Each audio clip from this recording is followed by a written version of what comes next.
अस्सलाम वालेकुम, आपके साथ हैं Nida Khan health solutions TV पे। आप देख रहे हैं हेल्थ इज़ वेल्थ। और जैसे कि आप लोग जानते हैं कि सर्दियों का मौसम है और सर्दियां स्टार्ट हो गई हैं अच्छी तरीके से और बारिश वगैरह भी हो रही हैं, बारिशों का भी सीज़न चल रहा है। तो इसमें लोग जो है बहुत ज़्यादा बीमार हो रहे हैं। सर्दियाँ इंजॉय तो सब कर रहे हैं लेकिन बच्चे बड़े जो हैं वो थोड़ी बेएहतियाती की वजह से बीमार पड़ रहे हैं। तो आज हम इसी हवाले से बात करेंगे और आज हमारे साथ हैं उमर खान।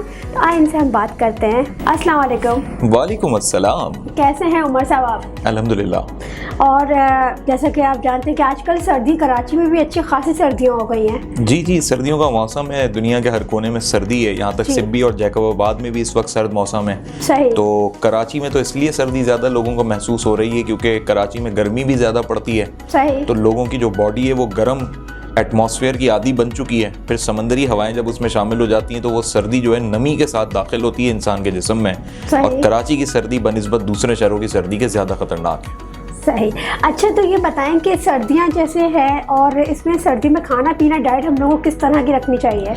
देखिए, सर्दियों में हमारी जो नौजवान नस्ल है जी वो बड़ी बेएहतियाती करती है, बल्कि तमाम ही लोग बेएहतियाती करते हैं क्योंकि सर्दी के मौसम को लोग एक ऐसे सीज़न के तौर पे लेते हैं या एक ऐसा इंजॉयमेंट का तरीक़ाकार समझते हैं कि वो ये समझते हैं कि बस ये सर्दी का मौसम आया, इसको हमने बस इंजॉय करना है। सही। जबकि ये जानलेवा मौसम भी है। तो लोग ये नहीं सोचते कि इसमें तरह तरह के हमें इन्फेक्शंस हो सकते हैं, चेस्ट इन्फेक्शन हो सकता है, इसमें खांसी, नज़ला, ज़ुकाम, ये कॉमन है, ये चीज़ है। कॉमन है। सही। फिर सर्दी के अंदर जब इंसान की बुखार वाली कैफियत होती है, जब उसका जिस्म टूटता है तो बनिस्बत गर्मी के सर्दी के मौसम में वो और लागर हो जाता है। जी। और सर्दी के इस मौसम में सबसे बड़ा मसला सांस की बीमारियों का पैदा होता है। डस्ट एलर्जी बहुत ज़्यादा होती है। सही। अब इतने सारे मसाइल में कि इतने ज़्यादा हेल्थ इश्यूज गर्मियों की निस्बत सर्दियों में हो सकते हैं तो हमें अपनी डाइट पे फोकस करना चाहिए। सही। लेकिन बेएहतियाती क्या होती है? बेएहतियाती होती है कि सर्दी में एक ट्रेंड बन गया है आइसक्रीम खानी है। सही। सर्दी में एक ट्रेंड बन गया है कि जी तली हुई चीज़ें सबसे ज़्यादा खानी है, जबकि इसी से सबसे ज़्यादा गला ख़राब होता है। जी। सर्दी में ये एक ट्रेंड बन गया है कि बहुत ज़्यादा आउटिंग होनी है, जबकि ये सर्दी जो है अगर आपने कवर नहीं किया अपने आप को तो कान, सर, हमारा बॉडी का जो भी अपर हिस्सा है वो सर्दी से ज़्यादा मुतासर होता है। सही। तो अब हम अगर सर्दी से ख़ुद को महफूज नहीं रखें और हम ये प्लान करें जी हम सी व्यू जाएँ, ठीक है, हम खुले इलाकों में पार्क में जाएं शाम के औकात में, तो ठंड बढ़ जाएगी। सही। और वो जिस्म के अंदर घुसेगी, हड्डियों के लिए भी वो खतरे की अलामत है। जी।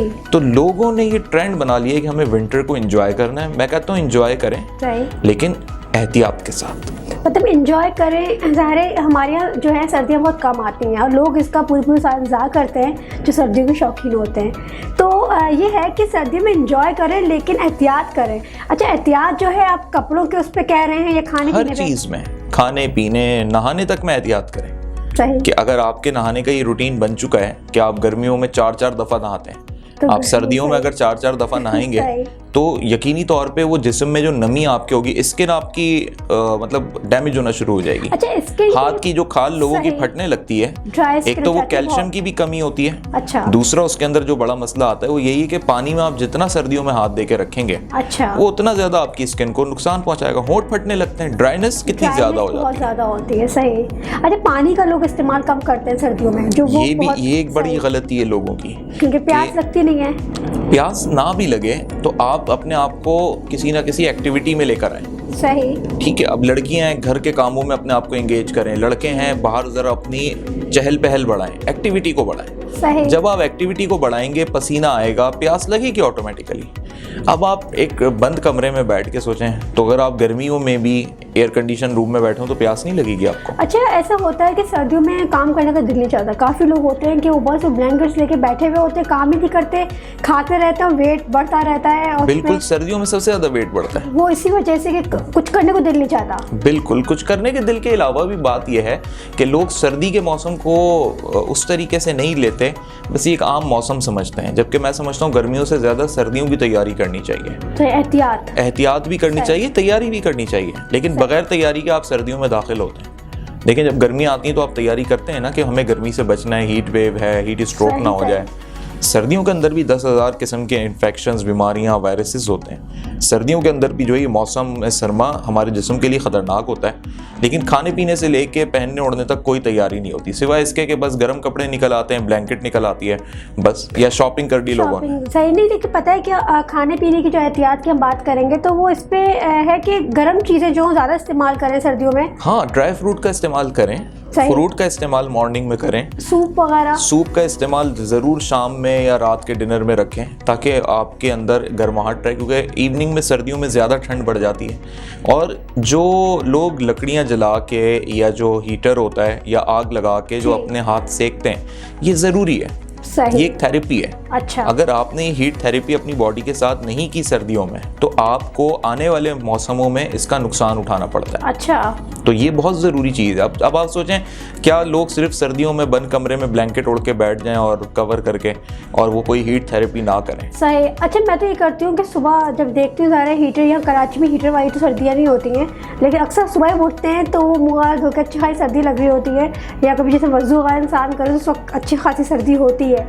तो मैं तो ये करती हूँ कि चूल्हा खोल लेती हूँ, उसमें हाथ थोड़ा सा करती हूँ कि हीट अच्छे खास हो जाते हैं। लेकिन सुबह में सबसे बेस्ट ये है कि सुबह 10 से लेके 11 बजे तक जो धूप आपको मिल रही है, अगर आप उसमें अपने पैर टखनों तक और हाथ कलाइयों तक उस धूप में रखें तो आपके विटामिन डी भी इंक्रीज होगा बॉडी में, और प्लस ये कि आपको उससे जो तरावट मिलेगी तो आपको एक सुकून फील होगा। बेशक आप पूरे जिस्म पे धूप खाएं सर्दियों में, ताकि आपकी वो सुस्ती, लागरपन ये निकल जाए। अच्छा, जिनके दर्द होता है बॉडी में, काफ़ी ख़वातीन को मैंने देखा है कि उनके मतलब जॉइंट्स प्रॉब्लम होती हैं तो सर्दियों में ज़्यादा दर्द करती हैं। हाँ, मैं यही तो बता रहा हूँ ना कि आप जब हीट थेरेपी नहीं लेंगे, आप जब एहतियात नहीं करेंगे, अब आइसक्रीम खाना तो हो सकता है जवानी में आपको उसके नई मुज़िर असरात महसूस हो, लेकिन 4-5 साल बाद आपको फील हो, तो ये एक बड़ा मैटर है। सही सही। अच्छा, उसके खाने पीने का वही वाली बात है, खाने पीने आप करें लेकिन ठंडी चीज़ का एहतियात करें, कोल्ड ड्रिंक्स वगैरह इससे थोड़ा एहतियात करें। लेकिन मैं कहती हूँ कि सर्दियों में कुछ लोग जो होते हैं जूस वगैरह आते हैं, जैसे गाजर, बहुत अच्छे अच्छे फ्रूट्स आते हैं, तो कुछ लोग इससे भी एहतियात करते हैं कि भाई, मैं कहती हूँ कि मतलब आपका कहना है कि अगर जैसे हम ठंडा ना पिए,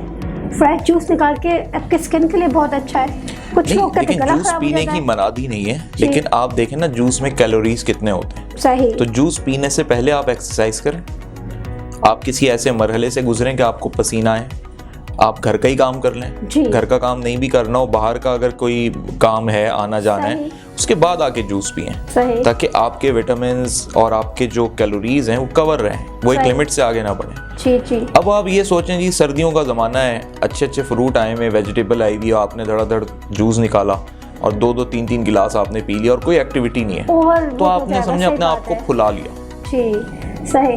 तो उमर, आप मतलब भी कह रहे हैं कि सर्दियों में हर चीज़ की एहतियात करनी चाहिए। अच्छा, मैं कहती हूँ कि ऑयलिंग जो है वो जो लेडीज़ जो होती हैं, जॉइंट्स जैसे मैंने कहा, पेन्स, तो वो जैतून का तेल बड़ा अच्छा होता है इस चीज़ के लिए। बिल्कुल, कलौंजी का तेल, जैतून का तेल, वो उसको थोड़ा रब करके और बैंडेज उसकी मालिश करें और धूप में रखें अपने पैर और हाथों को, तो काफी कवर करें अपने आप को। तो इस चीज़ की एहतियात के साथ साथ एंजॉय करें सर्दियाँ, तो वो बुरी बात नहीं है, लेकिन एहतियात ज़रूरी है। एहतियात ज़रूरी है। अब देखें ना, बारिशें भी होती हैं सर्दियों में, सर्दियों की बारिश, और बारिशों के बाद जो ठंड या उसके साथ जो ठंड आती है ना, वो बड़ी खतरनाक होती है। सही जी। तो मतलब यही है कि सर्दी एंजॉय करें आप लोग, लेकिन एहतियात करें। हाँ, हर चीज़ में एहतियात ज़रूरी है। सही। अच्छा उमर, आज का प्रोग्राम मैं उम्मीद करती हूँ सबको बहुत पसंद आया होगा और हमारी नॉलेज में और ज़्यादा इजाफा आया होगा, तो उसके बहुत बहुत शुक्रिया हमारे प्रोग्राम में आने का। न्यूट्रिशनिस्ट साइकियाट्रिक के जरिए फिटनेस रखें बरकरार, सिर्फ हेल्थ सॉल्यूशंस ऐप के जरिए। उम्मीद करती हूँ कि आज का प्रोग्राम आप लोगों को पसंद आया होगा, और हेल्थ के मुताबिक आप लोगों को कोई भी क्वेश्चन करना है, कोई भी आप लोगों का सवाल है, कोई भी प्रॉब्लम है, तो प्लीज़ हमें इनबॉक्स में ज़रूर कीजिए। और आप लोगों को प्रोग्राम कैसा लग रहा है ये भी प्लीज़ हमें कमेंट बॉक्स में ज़रूर किया कीजिए। और इंशाल्लाह अपने नए अच्छे और किसी अच्छे गेस्ट के साथ हम हाजिर होंगे। तब तक के लिए इजाज़त दीजिए निदा खान को। अल्लाह हाफ़िज़।